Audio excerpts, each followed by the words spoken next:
So why this batch? सबसे पहला तो यही सवाल है, क्योंकि ऑलरेडी आप लोग में से कई सारे ऐसे लोग होंगे जो जिन्होंने कोई ना कोई बैच ज्वाइन कर रखा होगा।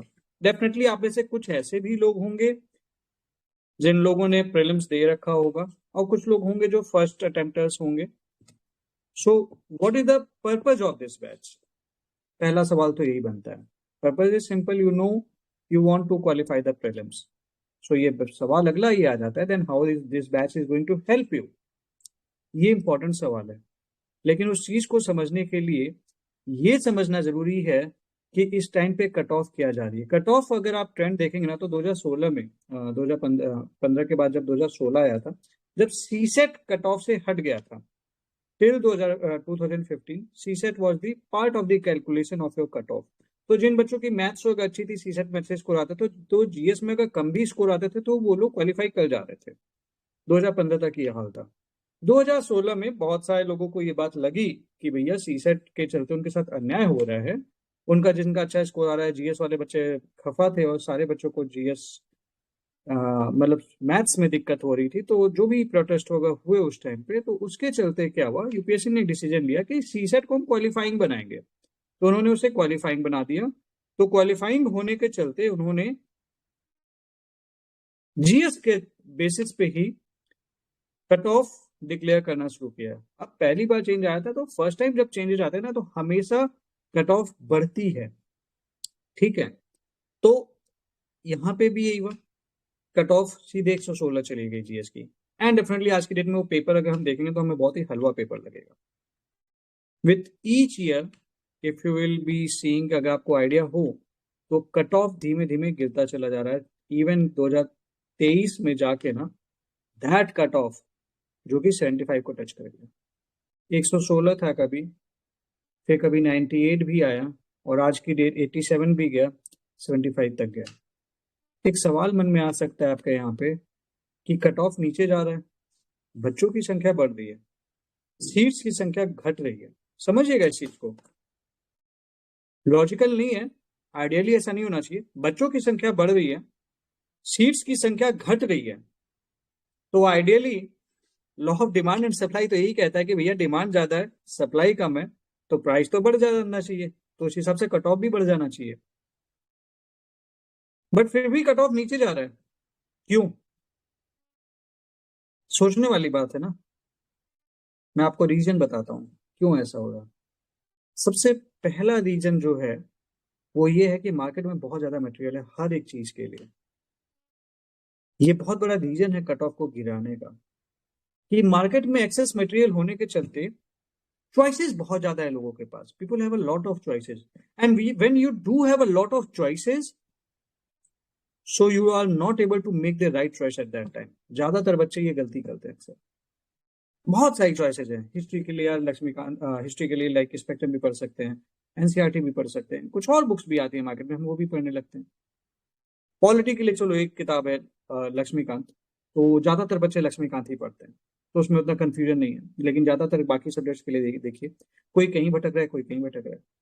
तो एक दायरा नहीं है, एक फिक्स दायरा नहीं कि भैया यही करना है। दूसरी चीज, these days market is flooded with the excess number of nonsense teachers।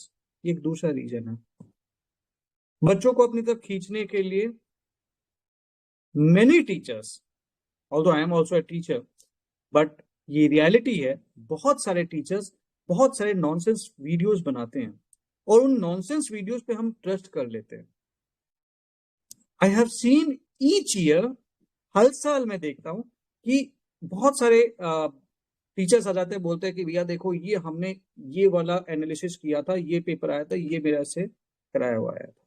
ही चाहिए होता है, 5-10 सवाल है, सभी के मटेरियल से आते हैं, कोई बड़ी बात नहीं है। ऑब्वियस सी बात है, सबका मटेरियल छाट के तो यूपीएससी वो करता नहीं है, नेचुरल सी चीज है। टीचर्स क्या क्लेम करते हैं कि मैंने 2023 से 2024 का पेपर मैंने प्रिडिक्ट कर लिया, मैंने 21 से 22 का पेपर प्रिडिक्ट कर लिया, मैंने 60 क्वेश्चन प्रिडिक्ट कर लिया, 80 क्वेश्चन प्रिडिक्ट कर लिया। एंड सबसे बुरी बात है कि बच्चे उसको ट्रस्ट करते हैं। तो we suddenly, instead of behaving like a rational human being, we start behaving like a mob. क्योंकि किसी टीचर ने कहा आ जाओ मेरे साथ, हम तुम्हें 4 देंगे, और हम तुरंत ट्रस्ट कर लिए। ट्रस्ट करने से पहले हम अपना अक्सर दिमाग नहीं लगाते। तो ऐसे में क्या होता है कि अक्सर वो इनएक्सपीरियंस टीचर को उनका पर्पस तो पूरा हो जाता है, उनका पर्पस पूरा हो गया, एडमिशन्स आ गए, उस बच्चे का वो टाइम वेस्ट हो जाता है। फीस तो चलो यार सेकेंडरी चीज है, कोई नहीं। फीस इतना बड़ा अमाउंट रोल नहीं है एक्चुअली फीस का, क्योंकि यार ठीक है, like even for this batch also 6,000 रुपए या 9,000 रुपए, जो भी बैच का जो भी आपने पेमेंट की हो, फीस का ज्यादा बड़ा रोल नहीं है।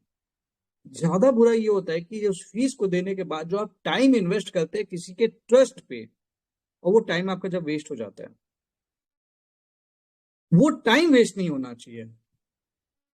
और कई बच्चों का वो टाइम वेस्ट होता है क्योंकि वो गलत इंसान को फॉलो कर रहे होते हैं, कुछ भी पढ़ रहे हैं।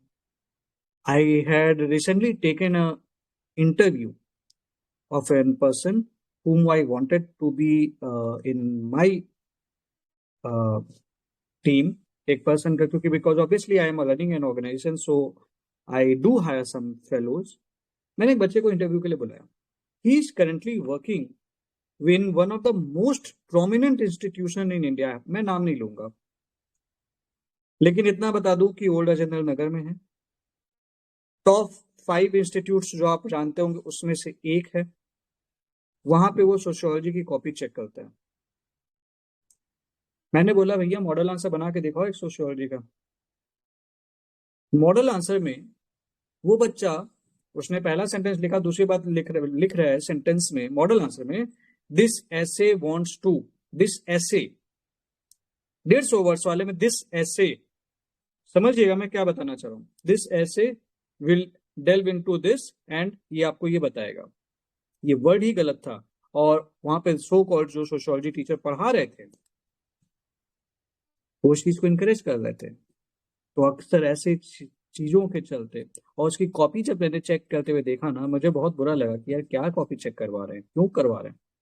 But that's a big institution, it has a lot of admissions. उस बच्चे को जीरो नॉलेज थी, उसने बस कभी सोशियोलॉजी पढ़ा होगा, but he hired for checking the copy of sociology, कैसे भी चेक कर रहे हैं। Same applies to the prelims mentorship things. आपको उसका पार्ट नहीं होना है। Apply your mind, even if I am saying something, you must apply your mind. सोचो तो आप कोई चीज कर रहे हो तो क्यों कर रहे हो।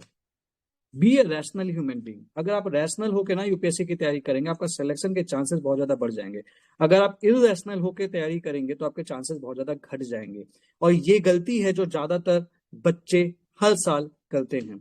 इररैशनलिटी क्या हो सकती है, हमें मल्टीपल रिविजन करना है, लॉजिक है, मल्टीपल रिविजन करना है, तो ऑब्वियसली बात है हमें जो नंबर ऑफ बुक्स होंगी वो कम करनी पड़ेंगी ना।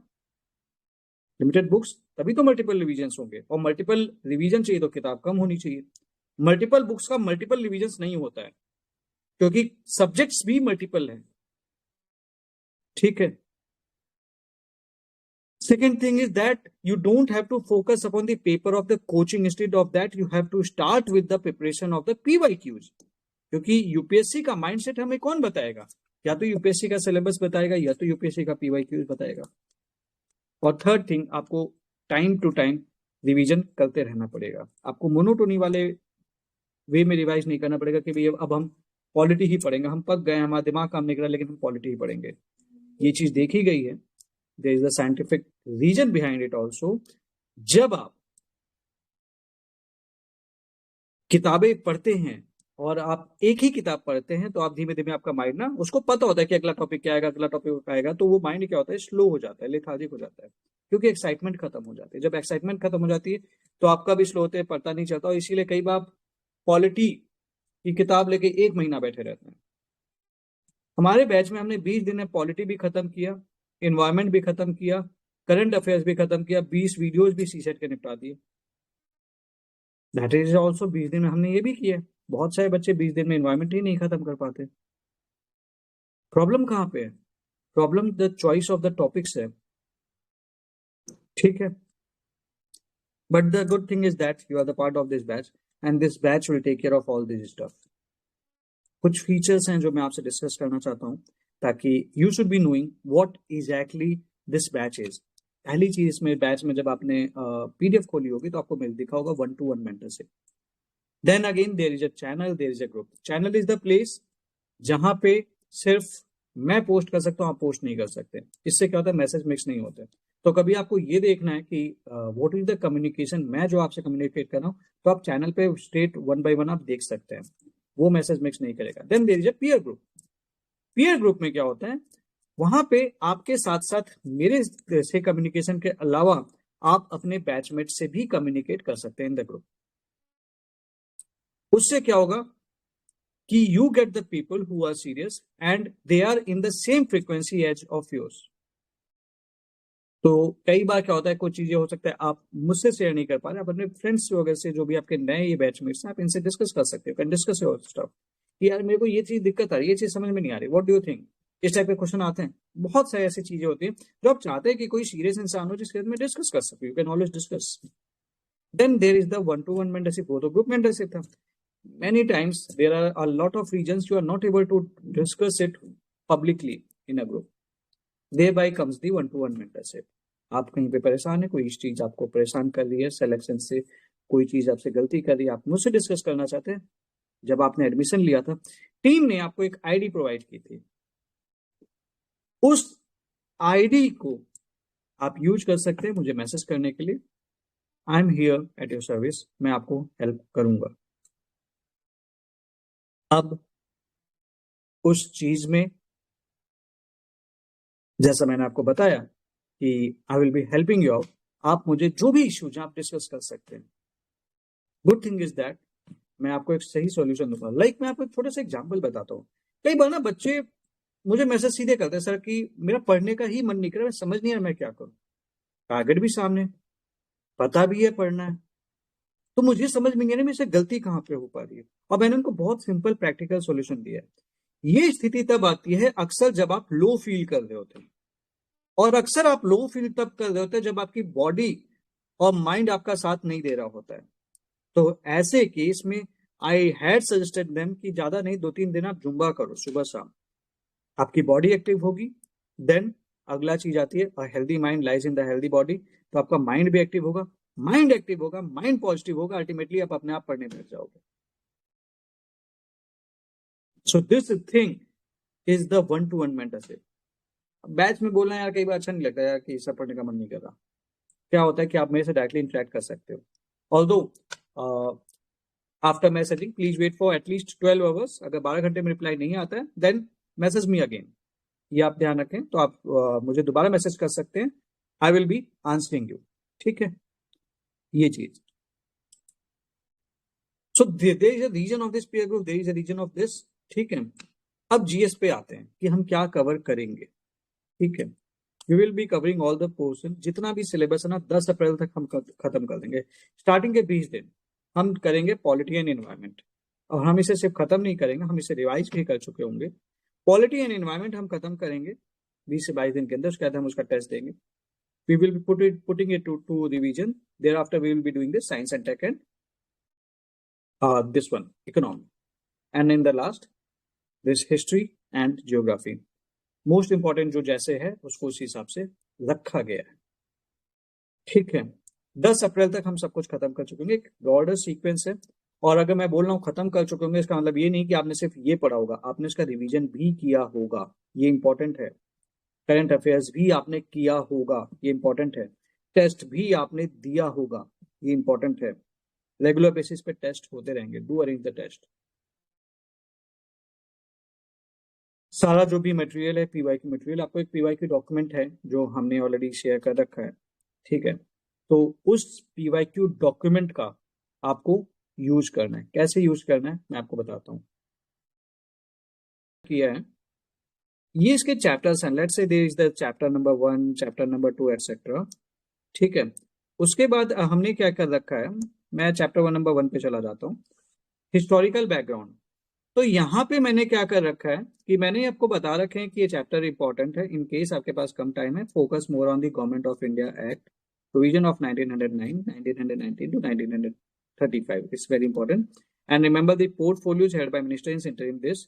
तो इस चैप्टर में आपको फोकस क्या करना है ये मैंने आपको बता रखा है। तो आप क्या करेंगे, पहले इसके आएंगे क्वेश्चन देखेंगे, like this C question number 1 में 1018 का क्वेश्चन पूछ रखा है। Then you have this Montague चेम्स for reform, then you have this question government of India act 1919, फिर मेरे पास ये क्वेश्चन है अगेन दिस वन अगेन 1919।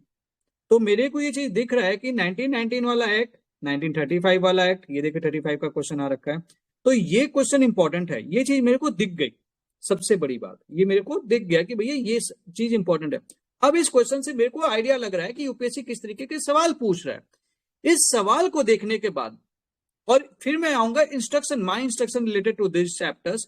ये इंस्ट्रक्शंस पढ़ने के बाद मैं क्या करूंगा, चैप्टर पढ़ूंगा। चैप्टर पढ़ने आने के बाद मैं दोबारा इस पे आऊंगा और फिर मैं इन क्वेश्चंस को करने की कोशिश करूंगा। आंसर सामने आपके, बट इन आंसर्स को देखने से पहले आपको खुद आपने जो पढ़ा उसके बेसिस पे इस क्वेश्चंस को करने की कोशिश करेंगे। इसका फायदा क्या होगा? इसका फायदा ये होगा, पहली चीज, जब आप पढ़ रहे होंगे ना तो आप डे 1 से पीवाईक्यू सॉल्व भी कर रहे होंगे, जो ज्यादातर बच्चे नहीं करते हैं। पहला फायदा। दूसरा फायदा, आपको पता होगा एग्जैक्टली इस चैप्टर में क्या पढ़ना है, कितना पढ़ना है, किस चीज पे ज्यादा फोकस करना है, किस चीज पे कम फोकस करना है, तो आप अपना टाइम का मैनेजमेंट सही कर पाएंगे।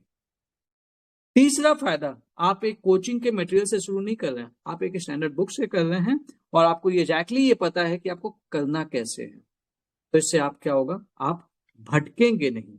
और जब आप नहीं भटकेंगे, ठीक है, तो इन दैट केस आप अच्छा कर पाएंगे।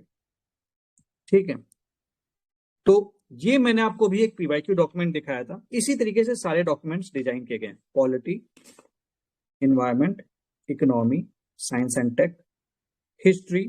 हिस्ट्री में हमने ancient India, medieval India, art and culture का एक अलग बुकलेट है, मॉडर्न इंडिया। ठीक है, उसके अलावा ज्योग्राफी, जहाँ पे हमने 6 to 12 की ज्योग्राफी कैसे कवर अप करनी है, उसके अलावा करंट अफेयर्स। अच्छा, इन बुकलेट्स की खास बात ये है कि इन बुकलेट्स में हमने क्या कर रखा है, जहां पे भी एक्स्ट्रा इन्फॉर्मेशन जो भी जरूरत है हमने ऑलरेडी मेंशन कर रखी है। लाइक अगर आप ज्योग्राफी की बुकलेट देखेंगे ना, तो when they have asked the tributaries of the river, तो वहां पे हमने क्या किया है, उन सारी ट्रिब्यूटरीज की लिस्ट एनसीईआरटी से निकाल कर उसमें अटैच कर दिया कि भैया आपको दिमाग ही नहीं लगाना, ये याद होना चाहिए। तो वो जो एक्स्ट्रा इन्फॉर्मेशन हमने एक्सप्लेनेशन में दी है ना, उसे याद कर लेना, वो इंपॉर्टेंट है, वो कभी भी पूछ सकता है उससे रिलेटेड। उसके बाद आप ऑलरेडी स्टैंडर्ड बुक पढ़ लें, तो ये हम कवर अप करेंगे। तो ये सारी चीजें जब हमने कवर अप कर लेंगे तो बिलीव मी, आप सिलेक्शन के बहुत ज्यादा क्लोज आ जाएंगे। और सिर्फ हम कवर अप नहीं करेंगे, हम, और ऐसा नहीं है कि हम टेस्ट नहीं देंगे, टेस्ट भी हम देंगे, लेकिन टेस्ट देने से पहले हम पीवाईक्यू कवर करेंगे। So it's time for you to decide.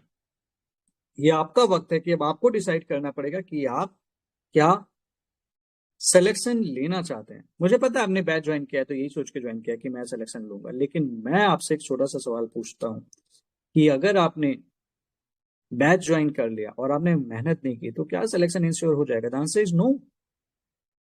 लेकिन एक चीज और है कि अगर आपने बैच ज्वाइन किया है और आपने मेहनत कर ली साथ में, तो सिलेक्शन के चांसेस बहुत ज्यादा बढ़ जाएंगे। उसके अलावा जो जो एक्स्ट्रा इन्फॉर्मेशन की जरूरत है वो भी मैं कवर अप कराऊंगा। उसके लिए हम we will be going for budget. अभी बहुत जल्दी मैं एक बजट का डॉक्यूमेंट शेयर करूंगा, अभी कुछ दिनों में मैं बनाऊंगा। तो बजट का मार्केट में जो भी डॉक्यूमेंट आपने देख रखा है, आपको उसे देखने की जरूरत नहीं पड़ेगी, क्योंकि मेरा बजट का डॉक्यूमेंट हमेशा अलग रहता है और वैसा डॉक्यूमेंट कोई नहीं बनाता। आप ने, I don't know whether you have seen the last year document और not, but it's completely different. वहां पे हम क्वेश्चंस भी कवर अप कराते हैं। बजट में 2 पार्ट होता है, एक तो पिछले बजट का अचीवमेंट डिस्कस करते हैं, तो उसमें कई बार स्कीम्स के नाम आते हैं, वो यूज होते हैं, क्वेश्चन आ जाते हैं उस पर, लोग ध्यान नहीं देते, हम उसे कवर करेंगे। इकोनॉमिक सर्वे हम कवर करेंगे, इंडिया ईयर बुक से लास्ट ईयर सीधे सीधे 2 सवाल आए थे, हम उसे कवर करेंगे। ऐसा कुछ नहीं है जो हम इंपॉर्टेंट है जीएस के लिए और करना चाहिए और हम नहीं करेंगे, हम करेंगे। बट अब आपको एक चीज ध्यान रखना है कि आपको भी साथ में उतनी ही मेहनत करनी है, एंड आई होप आप में से सभी लोग मेरे साथ मेहनत करेंगे। प्रीलिम्स और मेंस से रिलेटेड बहुत सारे इंपॉर्टेंट कंटेंट्स हैं जो आपको इस वेबसाइट www.nilesh442.com पे मिल सकते हैं। यहाँ पे आप अपनी कैटेगरी डिसाइड कर सकते हैं कि किस कैटेगरी वाला डॉक्यूमेंट लेना है। सीसेट का डॉक्यूमेंट खरीदना है, आपको यूपीएससी से रिलेटेड कुछ पीडीएफ फाइल चाहिए, आपको हैंड रिटन नोट्स चाहिए मेंस के, जो आपको बहुत ज़्यादा हेल्प करेगा जीएस 1 2 3 में, आप एनसीईआरटी के शॉर्ट नोट्स कुछ चाहते हैं, जैसे कि हमने इकोनॉमी के शॉर्ट नोट्स बना रखे हैं। उसके अलावा पीवाई की डॉक्यूमेंट्स चाहते हैं प्रीलिम्स से रिलेटेड, मैपिंग डॉक्यूमेंट चाहते हैं प्रीलिम्स से रिलेटेड, स्टैटिक डॉक्यूमेंट्स चाहते हैं जो कि स्टैटिक के कवरेज करें। और ये डॉक्यूमेंट तो रामबाण है, आपका बहुत ज़्यादा हेल्प करेगा आपको चीज़ों को कवर अप करने में। तो लाइक लेट्स से मैं अगर ले लेता हूँ, मुझे एक पीवाई की डॉक्यूमेंट लेना है और मैं खरीदना चाहता हूँ, मैंने ज्योग्राफी पीवाई के डॉक्यूमेंट सेलेक्ट किया, मैं सीधे यहाँ पे क्लिक करूँगा बाई नाउ पे। बाई नाउ पे जाऊँगा, customer information and add delivery info. अब मैं चाहता हूँ जहाँ पे भी मेरा ये पहुँचे ये मैं डाल दूंगा, सेम एज शिपिंग एड्रेस होगा ये डाल सकता हूँ। उसके बाद फिर मैं रिव्यू, जब ये चीज़ें भर जाएंगी तो इसके बाद, अभी ये भरा नहीं इसलिए पूछा नहीं, रिव्यू एंड पे, तो पेमेंट का ऑप्शन आ जाएगा।